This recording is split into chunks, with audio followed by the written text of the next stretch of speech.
Hey everyone, this is Nick Allen with Better Together. We're doing a little different format today. This one will be a little bit longer probably, but it's a format I want to try out. It's called Better Together One-on-One. So a one-on-one is a very important thing in the organizing world. It's where you get to ask questions, learn more about someone, connect on strategy, several different things. So my first one-on-one, like in back to my first guest ever on Better Together. Oh, Scott Beilfuss still is waiting joining for the us t-shirt.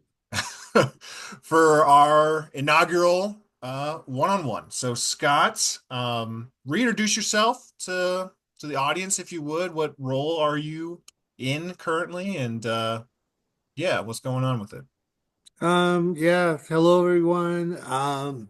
Currently, as many of you probably know, I'm on City Council, just celebrating 2 years in that seat. So I am now a seasoned veteran, and it does take, I gotta say, it does take a year to kind of figure things out because it's this strange form of government. I thought I was prepared for the job pretty well because, having done community organizing, a lot of political work for years, I mean, 10, 12, 14 years, At least. um, having sat in the audience with city and county government a ton. I kind of thought I had a pretty good feel for it, but city government's a different duck. So I am a second year completed city council person, and coming up this week, we will induct the new people, swear them in, and then we will also pick some new boards to be on. The boards rotate every year, and so there'll be a chance to get on some new boards. That'll be kind of fun. Okay. And then we will also on Wednesday night elect a new mayor and mayor pro tem. Okay. So that's kind of a big deal. That is a big deal. So we have four new members coming in? No, Three. three, because Yeah. Cody's returning. Right. Yep. Okay. Yeah. Yeah, there'll be a swing in things. Although, I mean, it's not a secret. The council was not working together that well. So, Let's so see. the new people on board are probably a lot more conservative than I am, but I know them all.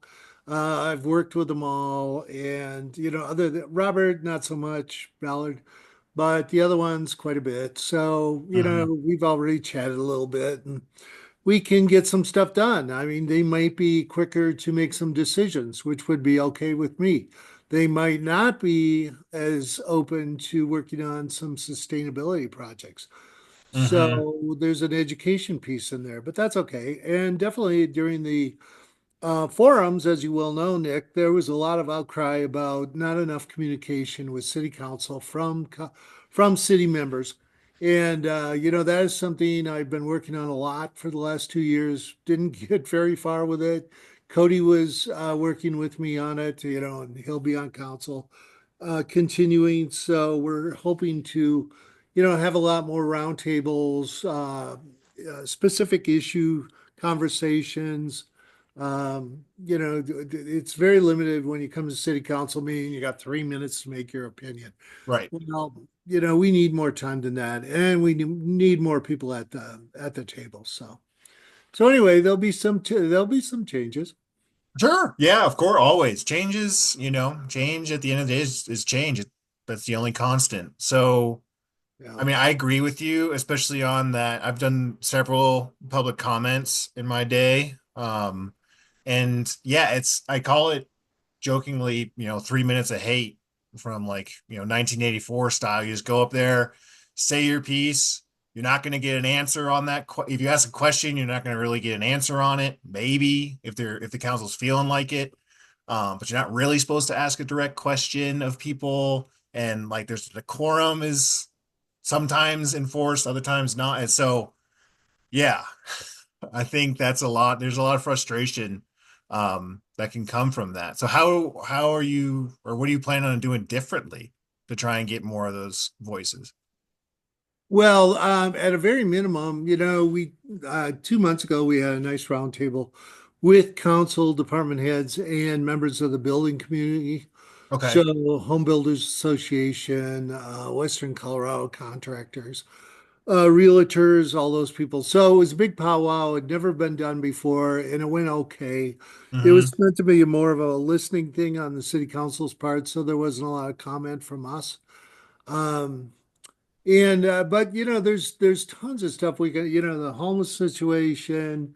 I've been working a lot on aging and disabilities lately. Hmm. Economic development, what direction we should be going with that. You and I talk about those things a lot. Um, bikes. I mean, just open forums on the main issues of the day. Now, they might not be on everybody's list of main issues, but let's give people a chance to bring stuff to city council. As I think they're going to be even more important as the economy changes. If we probably had quite a few people laid off here that work for the federal government already. Totally. My, research said there was 22,000 people working in Mesa County for the federal government. So, lop off the first year people, and, we probably lost a couple hundred already, possibly more coming down. So, that'll change the economy a little bit. Sales tax collection slow down, travel slows down. We definitely Hmm. heard from our travel person, Elizabeth, that would they anticipate a dip in travel. Oh, you mean like, International people aren't coming to the United States. yeah, so tourism is taking Mm, a hit. I did see a piece, I think, in the Sentinel yesterday, maybe, or today about, yeah, that, Visit Grand Junction is getting hit. Does the airport authority get any lodging tax money, or what are some of the, do you know the other entities receiving that? there's two airport groups. One of them is the airport authority that you're talking about. The other one is a group that divvies out money to buy seats for extra service. Okay. So when you get a new service provider to the airport, you have to guarantee so many seats. And if we come up short on that, then we infill with lodging tax money. Hmm. And so, yeah, that lodging tax money could go down, so they wouldn't have as much money. But, airlines might be cutting back too on service. So, if they can't get enough seats filled. So, yeah, there's a whole, Colorado's a big tourism state. Yeah. Well, It's a big part of our economy. yeah, I could tell you, I've probably been to half a dozen outdoor recreation summits for the Western Slope. A lot of communities have put their eggs in that basket. Even Craig was like, we're going to revitalize our whole economy on outdoor rec. And now here we are. You're right. People are afraid to travel to the United States because they don't want to get, flagged and deported. Like, that's massive issue. People are concerned about crashes in the economy, so travel is something you can always take off your plate for the most part. Yeah, there's how does a city insulate itself when we see, like, obviously '08 was the major crash, right? The Great Recession. I was a little kid. No, not that little. But I was an Probably eighth didn't grader. hit you too I didn't hard. I didn't really know. I remember my parents talking a lot about Cobra. That's the only other thing I really remember during that time, and health insurance issues and, like, Okay. what's this whole thing about? But a 12-year-old's not really going to figure that out. Um, so yeah, were you around in '08 in Grand Junction? Ironically, I had my traveling sales job for 26 years ended in when did I end that? Like around 10. We locally hung on for a few years with the building crash. And Hmm. then Grand Junction kind of slid late on that whole thing. So right about the time I was getting out of my longtime job, which was 2011, I think. Things slowed down a lot here, so we didn't get hammered right away. Um, and so I kind of thought, well, I've got a buyout, I've got some money in the bank, blah blah blah. I'll ride it for a while.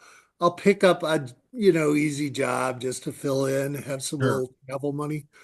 but there weren't things. And, I was 54 then. Mm, So, we're starting to get into when there's a lot of applicants for jobs, when you're in your mid 50s, you go there is some age discrimination. So, sure. yeah, there's some challenges there. During that time between the next 10 years, I finally retired 10 years later. But I was on Cobra for a while. So, yeah, that was a big issue. Hmm. An We have to have expensive issue. health care, right? Yeah. Yeah. And so from your standpoint, I mean, I don't, sometimes doom and gloom can be, can really debilitate people, but let's be honest, we just hit an economic quarter. I think we, down to like 0.2% growth. Right. Another quarter would be a recession, is my limited economic understandings. But things are going to get tough. And you already mentioned the layoffs. I mean, that's money that the federal government was putting into our county. Like, how can local governments prepare, help their citizens? What do we do to get ready for this? Well, not only is the economy going to slow down, but the economy is going to change. We're just going to go through a big shift, I think. I talk about AI all the time. People kind of view that as a nuanced way to do computing stuff. Mm, But, I mean, their goal is to monetize AI. Their goal is to take jobs. yeah, replace all Goal workers. is to increase efficiency, to increase productivity through robots and technology that doesn't need benefits, that works 24/7, 365 days a year. Some of their top targets are healthcare, legal, uh, Hmm. even IT is a target, Sure. of AI. So those are pretty big job areas, and they're job areas that pay well. So it's going to Hmm. take a hit. The assumption is, I think, for most people that, a lot of the jobs that are going to be gone are basic level jobs. And part of that is true. We've definitely seen that already. But when those upper level jobs start going, that's going to be a shocker. So that's going to change the economy. People have less money to spend. We survive on sales tax at the city, Hmm. and sales tax will go down. Our president famously said the other day, well, maybe your kid has two dolls instead of 30. Okay, that means that means you're paying sales tax on two dolls instead of paying sales tax on $30. That trickles down to our local government. Most of our money, comes from sales tax, also from fees, a little bit from property taxes. We're transitioning also, I would say, Nick, to a more service-based economy, Sure. rather than retail and restaurants and things like that. So services don't pay sales tax on a lot of their things. So, there's another challenging area for our income. So yeah, we're going to have to reevaluate what we're going to be spending money on and how to fund the things that we need as we somewhat grow. We're not growing a lot, but our growth rate is somewhere around, they usually say 1.5, 2%. Hmm. Well, if we use 1.5%, that means, 160,000 people in Mesa County. So that would mean about 2,400 people moving here every year, 1.5%. Figure 2.5 people per household. So we need another thousand, you know, Yeah. uh, living spaces for those people every year. We're probably not building that right now. Luckily, our multi-unit places are keeping up for us. Hmm. But, in order to keep that growth healthy and bringing in people that want to work in the area and maybe bringing in businesses and that sort of thing, we have to juggle the budget, juggle housing, juggle, services that the city provides, roads, parks and rec, all that stuff. Yeah. So it's a big picture. It's a complicated thing. I think we have to look, like I said, a little farther down the road in the coming years rather than just dealing with year to year. Mm. Yeah. I mean, I totally agree with like the long-term vision planning. I think that's something that, I'm really working on better together to do is like kind of that, Grand Junction 2100. Like what does that look like? What can we start to build right now towards that future? But at the same time, there's a lot of pain right now and a lot more pain coming. And you mentioned that, yeah, 1,000 plus homes, new like homes or shelter, whatever, dwellings need to get built a year, just with increase in growth. And I know stories, and I work with people that are getting kicked out onto the streets right now, families. And it's just like, oh my God. And then, oh, look, our sales tax is cut in half. And it's like, what are you gonna do? It's like, yeah. So, I mean, what do you think about in these situations? Like, what gets prioritized? Is it just going to be roads and fire and police, and then just we all fend for ourselves? Like, Well, fire and police are definitely important. They do have their own sales tax, that we voted on a couple of years ago to give them a bump. It's not keeping up with inflation for their wages and benefits right?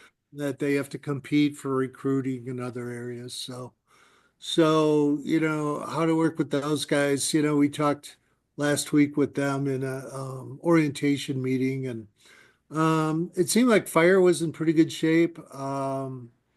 We don't get reimbursed on some of the fire calls we make out of the city, so Mm, we're going to have to be negotiating on that a little bit. Police, we're probably short 30.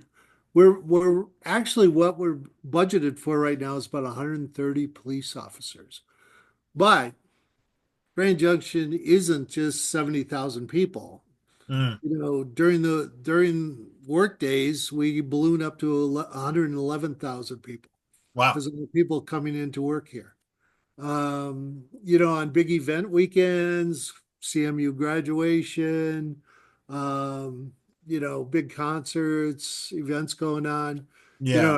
Our weekend JUCO. population is way up. So we really need to staff the police force for more like 120,000 to be able to cover those big events, which are happening more and more. So that's a pretty big increase to look at. Fire, like I said, is not in too bad a shape.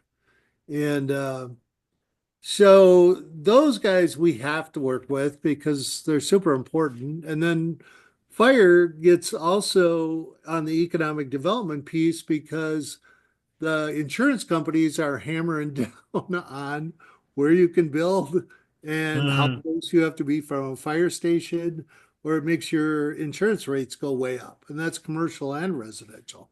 mm. So we got to keep those guys up to make us attractive because Colorado's a high risk state in a Certainly. lot of areas for fire, you know, Certainly. Certainly. and all that sort of thing. So yeah, it's how do we prioritize roads? We have to do that. We're That's a real challenge. A lot of that money comes from state and federal funds. Yeah. And they're both cut right now, so I'm not sure how we're going to keep things up. Then we work with the county on the roads things. They're struggling. Well, can I pause you right there, Scott? So Sure. just to, so you don't think the feds are going to give $2 million a year for the 29 road project? 2 million a year. Um, Or whatever we were promised? Don't well, worry, the feds come in to save this project. the county, hired their lobbyists to go to Washington and bring back buckets of money for the 29 road project and other things.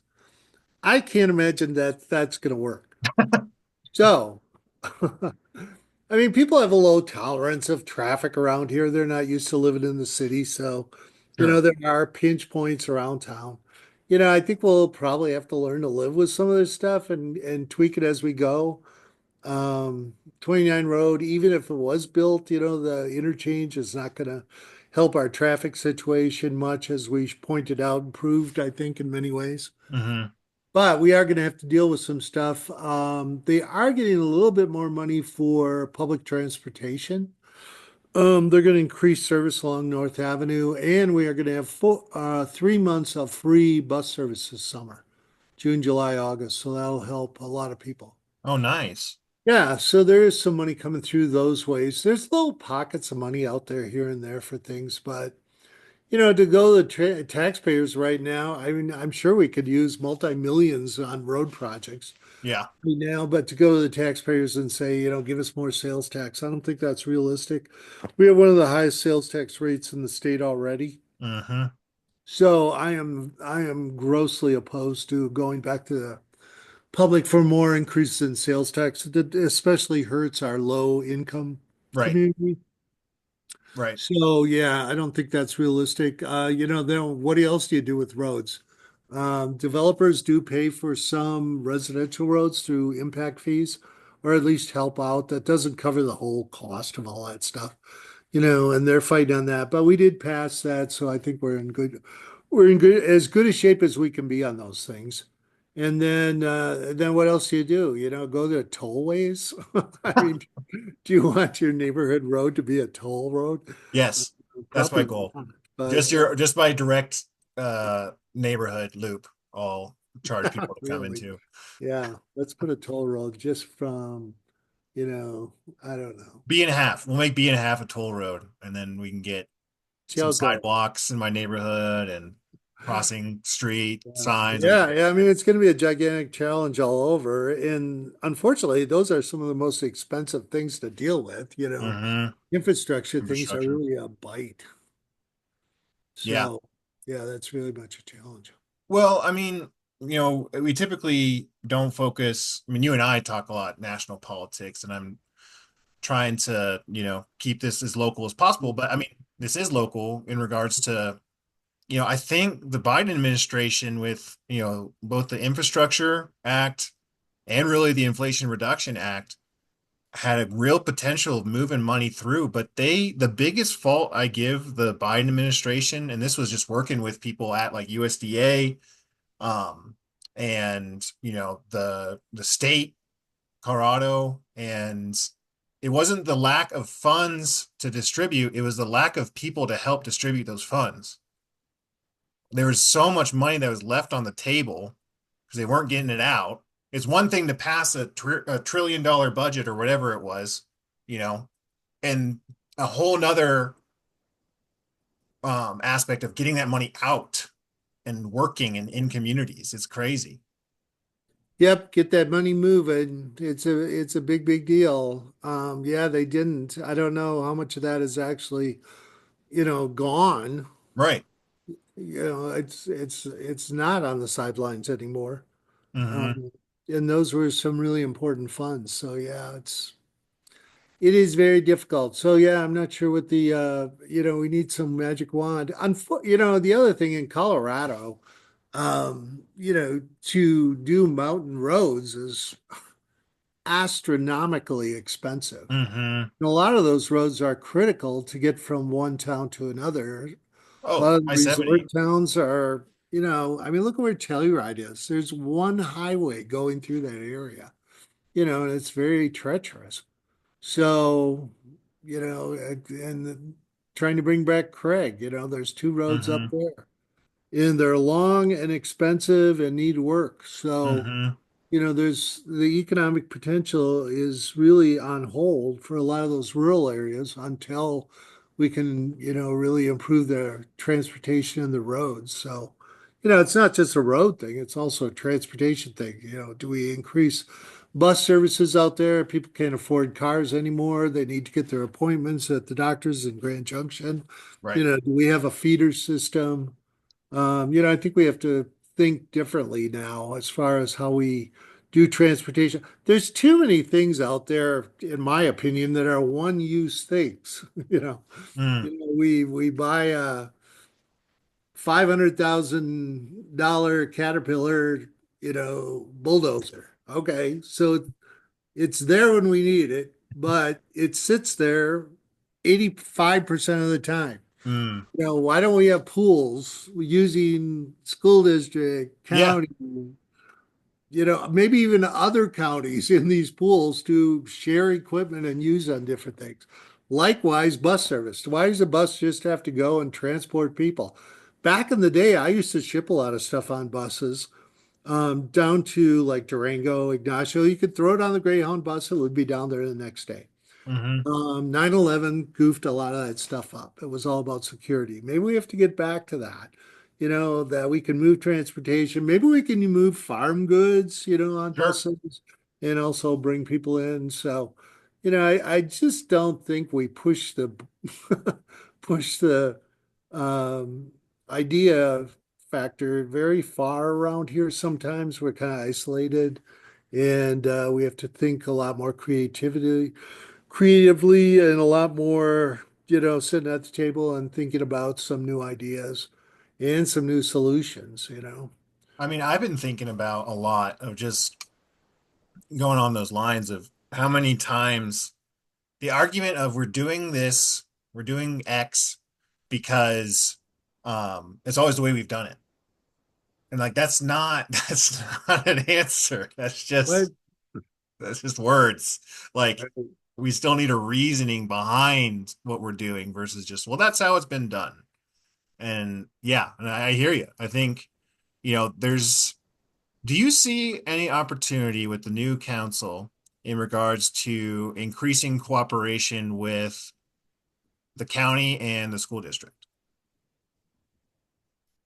School district, I'm very concerned about. I'm going to reach out to them myself personally sometime Okay. very soon about a couple issues.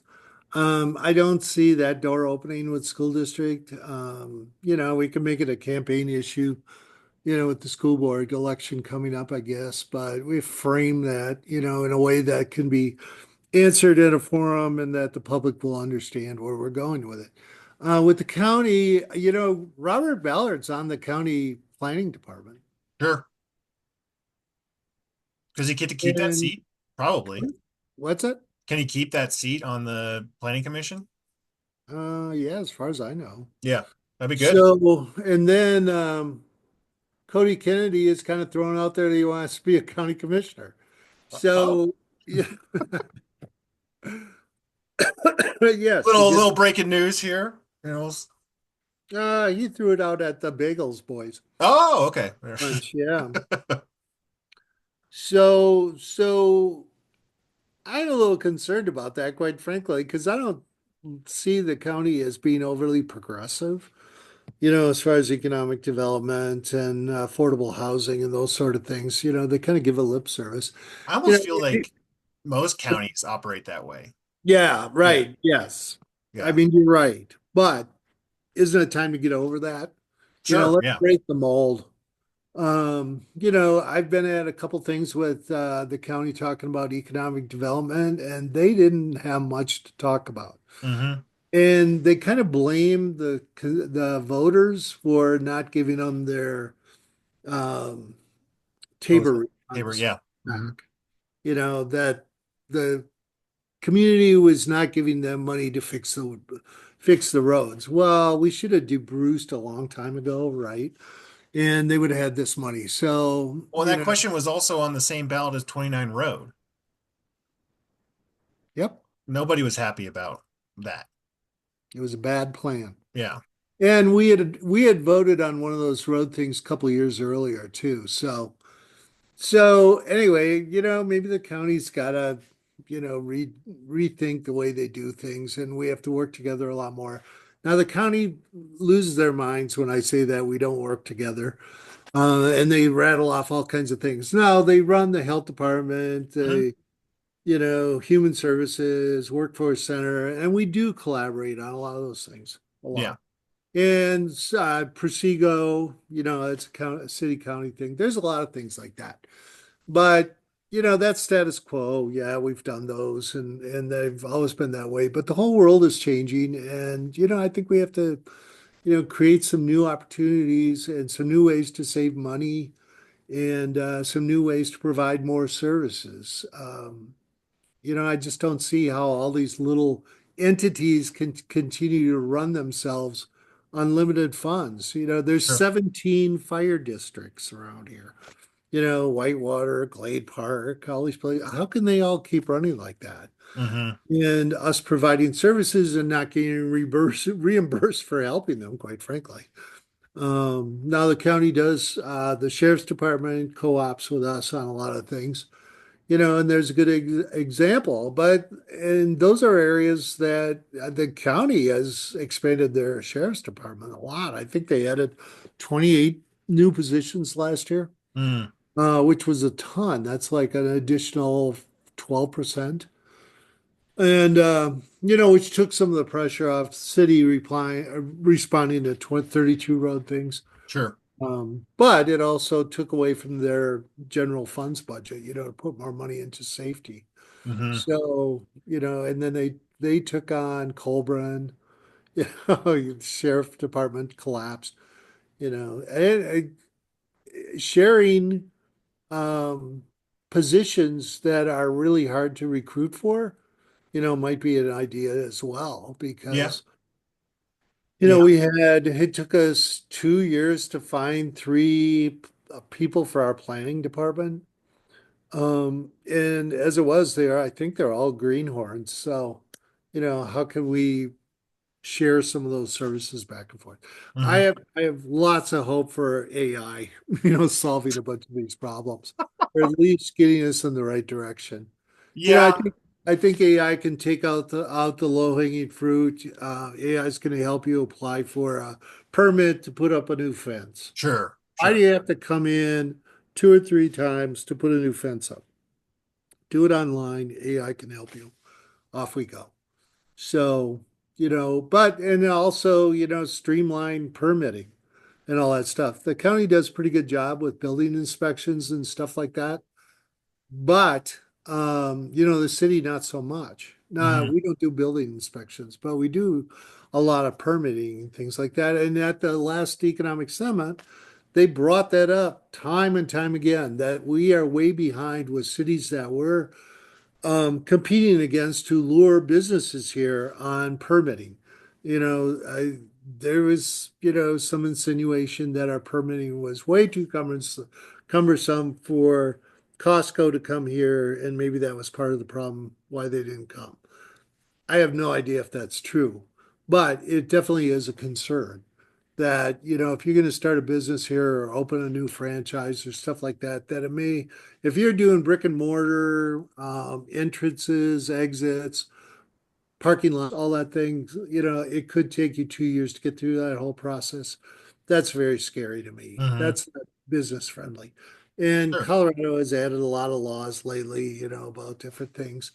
And that trickles down to small businesses. City has added another bunch of zoning things. And so, in a time when I think we're going to have a transition in the economy, a lot of people being laid off that will want to start their own businesses, we have to streamline a lot of that stuff so that they can get up and running a lot faster.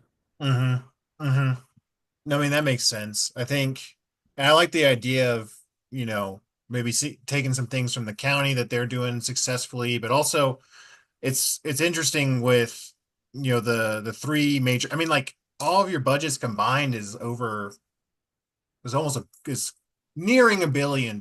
I guess, what, probably, what's the Mm, city's budget? City's budget right now is like $340 million, Okay. but that includes the rec center Sure. funding, which will be off of our budget, once all those, Okay.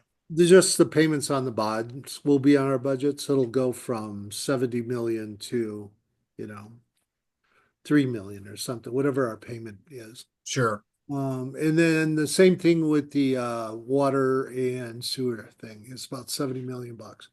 So Okay. both of those will come off on the big numbers, but will still be there on small payment numbers. Water and sewer is an enterprise fund, so they pay for themselves. And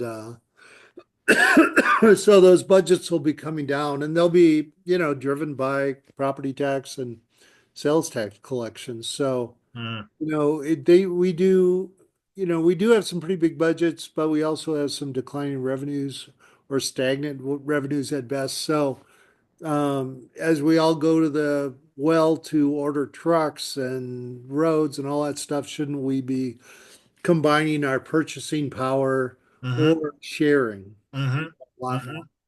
I mean, one thing I like that a lot, and one thing though. that I've noticed in my role now within the school district is at the more like day-to-day staff level. I think there is a good amount of intersection between like I work a good deal with the county, and with like human services and health, and I want to work more. I want to work more with the city Parks and Rec department to, work more with our getting some kids involved in activities. And, the school district wants all those things to help our families. And so we're really starting to build that up. But looking upwards at, the top level, it doesn't seem like there's that shared of a vision between the three entities on what we should look like. Yep. Yeah, totally agree.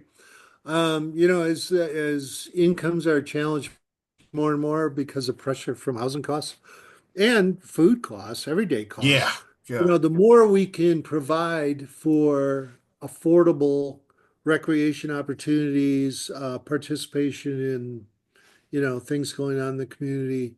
I am just 100% for that because it not only gives people stuff to do, but it's also a real mental health component, I feel. Hmm. Um, I was with a group talking about affordability. Who were they with? Oh, they were with Housing Resources, and I think the county was at the meeting, and we were talking about how to make a very small budget stretch and how important mental health was for you when you're feeling under constant stress. You're a single mom, you got two kids at home, and you got to juggle all these safety net programs, get your kids in daycare, Hmm. preschool, food, SNAP program, Transportation. CHIP, all that stuff. I mean, people have no idea how much work that is. And they talked about the mental health aspect, and several of the people there talked specifically about city programs that were free to them that really helped them have something to do with their families and for them personally. And Yeah. I was like, oh my God, I've been feeling this, but to hear that directly from some of the people struggling, it just made me want to work harder and harder for that. And I think you're totally spot on that we can all work together on, putting together a circle of affordable activities, transportation, easier access to, all these safety net programs. I mean, Yeah. Healthcare. Yeah. let's give these kids a fighting chance to do well. Hmm. Hmm. Yeah. No, I think, and there's opportunity, and that's cool. I think there's opportunity, and the sad thing that went through my brain right when you were listing all those resources off is, again, a lot of those are all under threat right now, to get cut at the federal level. So Gotcha. speaking of that, tell me, what do you think? You're seeing, you and I have been on marches together since, I moved here in 2018. Um, we're in Trump 2.0. How is it feeling seeing like these mass movements happening again? What's similar, what's different, and what can we do more locally? There's a lot of new faces out there, I feel. Hmm. Um, it's there's a lot more concern. We've had a bunch of really smart people move here to retire. Sure, sure. And I see a lot of those people at these marches and stuff. Yeah. And they have skill sets that can really help solve the problem and fight against the concerns. So, I think the organization piece has to rise up to a higher level to get all these people working together. You know, I mean, a lot of my friends that have been involved with all these things are kind of um, maybe had enough of the marches and events, but it's time for another level of things. Hey, we're going back to a lot of us grew up during the 60s. We remember how powerful civil disobedience and boycotts are. It's time to dust that off and get Mm. out there. I'm not sure what it looks like yet, but we have to stand up for the people that are being really hit by some of these things. And it's not going to just be the poor folks hit by it. It's going to be farmers and ranchers. Yeah. It's going to be healthcare providers. I mean, there's no end to that list. So yeah, I'm glad a lot of people are coming out and working on things. I'm glad they care about them, and I'm hoping there seems to be some new leaders out there, which I Hmm. think is really helpful. Excuse me. Um, and they have different stories, to bring for a lot of people to connect with. There are some young people involved. That is awesome. Right. We got I think, Dean, so that's good. yeah. And so, it's a big tent out there True. for people to work under and to work together on. And I think they get it. Yeah. So, I think we can mobilize a lot of people in different areas. Certainly, there's a lot of people that would like to have a conversation with Jeff Hurd. I'm sure he's hearing that, but I think it's time. I mean, Hick came to town, Michael Bennett came to town, had True. open forums and all that stuff. I don't think anybody was happy at all the answers they got, but that's the point, right? Right. We have to open those conversations. And none of these things are one and done, as we all know. Many of the issues we've worked on have been going on for years. Oh, totally. And so, people are afraid, oh, I don't want to have a community forum because they'll attack me. Well, maybe they'll attack you one time. Then you'll figure it out and you'll have Hmm. civil discourse the next time. Hmm. Uh, I am not seeing these groups as being overly aggressive. No. Well, they're angry, and a lot of them have family members being hurt by some of the things that are coming down from Washington, and that'll definitely bring some emotions out. But I think it's going to be a little bit more in the just sad for our country kind of emotions. Hmm. It's not going to be, screaming and fighting and tearing things down. Yeah. If you challenge the public, they will help come up with solutions too. And I think we got a lot of good people here working on that. Um, so we'll see. I'm glad people are out there. I think they'll continue to be out there and a little bit more leadership. I mean, all these things are all a heavy lift because so many Hmm. people that are stepping up are, still working full time or working two jobs or going Hmm. to school and working. So, there's a lot of pressure on us. Yeah. I would agree. I do see a lot of new faces as well. I see them trying out different things. I think messing up sometimes, but recovering well. Um, I think my big thing is just trying to figure out, like you're right, all the hurt is similar, but it's like what to push that towards, what to challenge. I mean, it seems like a Jeff Hurd town hall would be a great thing to work towards. I think about the crowd that went out on May Day. Um, and I kind of have two feelings around it. One, I think it's awesome that they all marched on May Day. That's super exciting. It's a good way to protest. And I also thought to myself, how many of these people know that's International Workers' Day?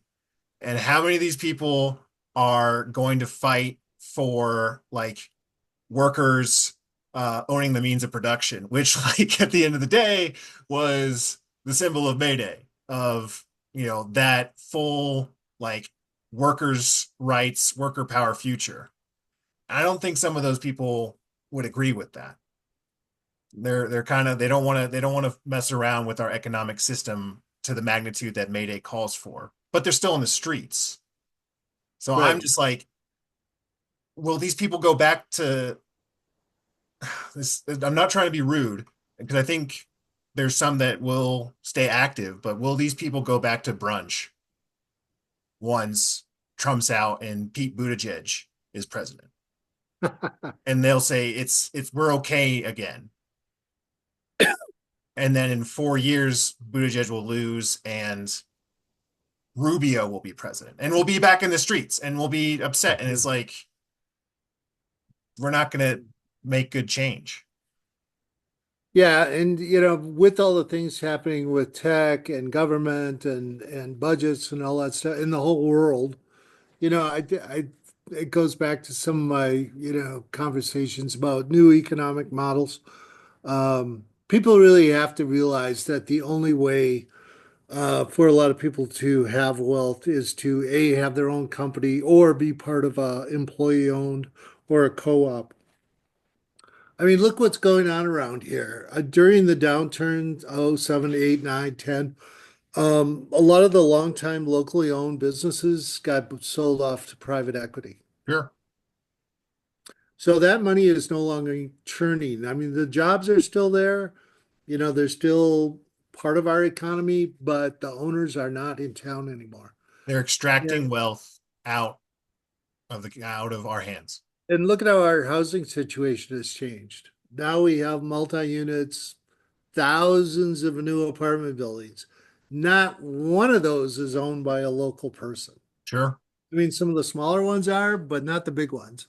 So, $100 average rent times 2,000 new units the first of every month go flying to Greeley or Dallas or Chicago, where all the investors are.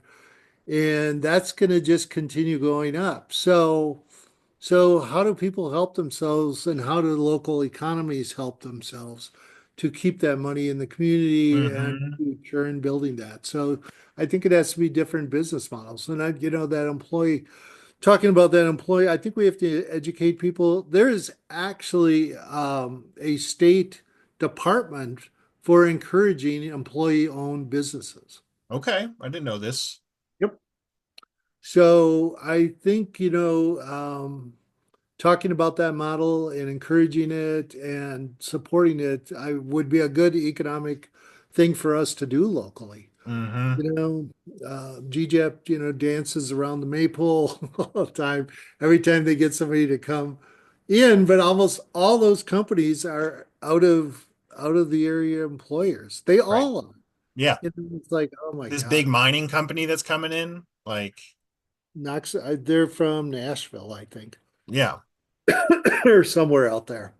Yeah. So, that's going to be a lot of money, but I mean, I've got some questions with that whole thing too. Hmm. Hmm. But whatever, I think co-op models are awesome. That can really be helpful. And with an aging population, I think co-op models for um, residences and, mental and physical health and I think there's a lot of things we can do in that area. Typically, a lot of that funding for experimental type things like that comes from government. True. How to fund those things, we'll see. Yeah. I mean, that's why Better Together is excited to explore this. We'll be going through all those hoops and I'm really excited to be working with the business incubator. We are going to be a worker co-op once we get, past negative Oh, $10 a month. And it might be a co-op of one forever, but we can dream. And I wanted to make one real quick comment before just kind of touching on the last couple items. In regards to brunch, I do love brunch. That's probably one of my favorite meals. So I'm not insult. It's more of an expression of just returning back to normal when things are still an issue. For clarification's sake, highly recommend brunch personally. So lastly here, um, yeah, tell me a little bit more about kind of what you're seeing on the economic and business horizon, in regards to just, I know it's a big thing for you of wages. Are there any groups coming in or what's going on that we think could be helpful for our community? well, going back to your comment about groups working together towards Parks and Rec and working with low income people. The groups need to work together and they somewhat do, um, to lure companies in. But the companies or the cities we're up against, are cities with big universities like Hmm. Boise, Reno, St. George, and places like that. So I think we have a ton of potential, but we have to streamline that permitting and those sort of things. And we have to realize that, the economy is going to change with all this tech stuff. So, I've talked to some people, with the school, with CMU and in the school district and in the county about doing some kind of massive education piece on it on AI. It's going to be the next biggest thing. Yeah, it's probably not going to, happen tomorrow, but everybody's going to have to be familiar with it, and there's going to be a lot of stuff. So if we had the most educated county on AI in the whole state of Colorado, that would be that would be a dream thing for me.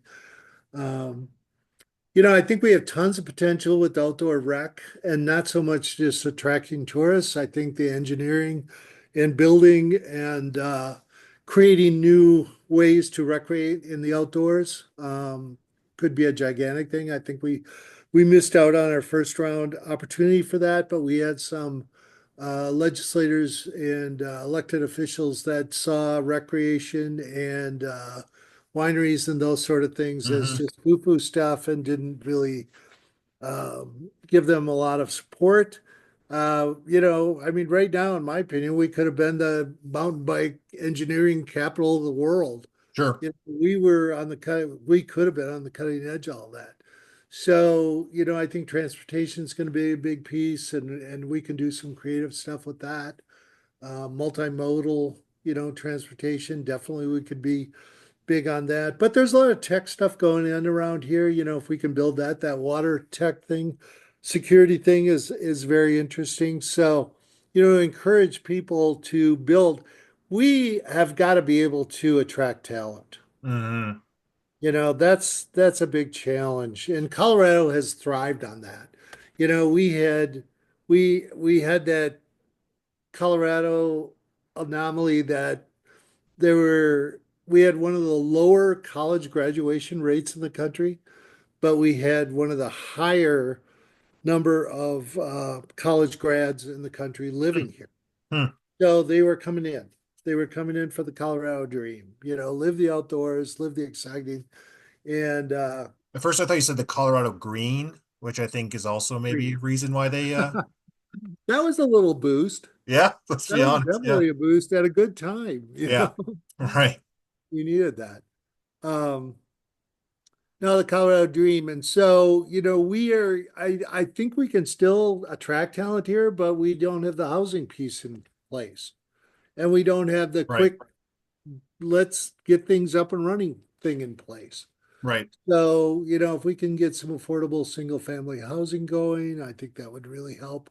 I'm not sure what that's going to look like, but I think I've had enough conversations on it. Now we have to put pedal to the metal. We have a little money set aside for some housing things, and I think we could try some new incentives on that. That might be fruitful. Well, and when you talk about attracting people and, building up industry and families, I mean, like that's where again, alarm bells ringing. Our school district is bleeding enrollment.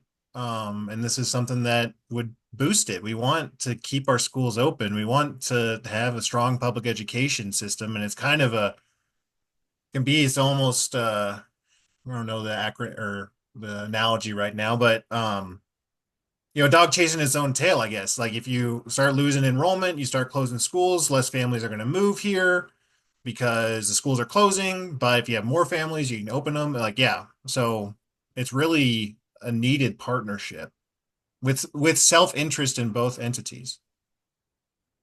Some of those conversations have been very concerning to me that that local entities feel like they're really fulfilling the needs out there right now. But to me, it's their perception that they're fulfilling the needs, Mm, not really the facing the people's music and listening to, the consumer or the citizen here. right. Okay, you think this is filling that need, but we don't think it is. Hmm. So yeah, I mean, at the economic summit, The school district definitely took a few hits from that. County government or city government took some hits. So we have to be honest with ourselves and we have to listen. So, Yeah, what's wrong with that? right. That's what it should be all about. Well, my last question for you tonight, Scott. Thank you again for joining us on our first ever Better Together one-on-one. Hoping to host some more of these long format as well. It's a good way to educate ourselves and the community. As you know, maybe you do, I got the opportunity to interview Bryson Rasmussen a few weeks ago, the firefighter union president.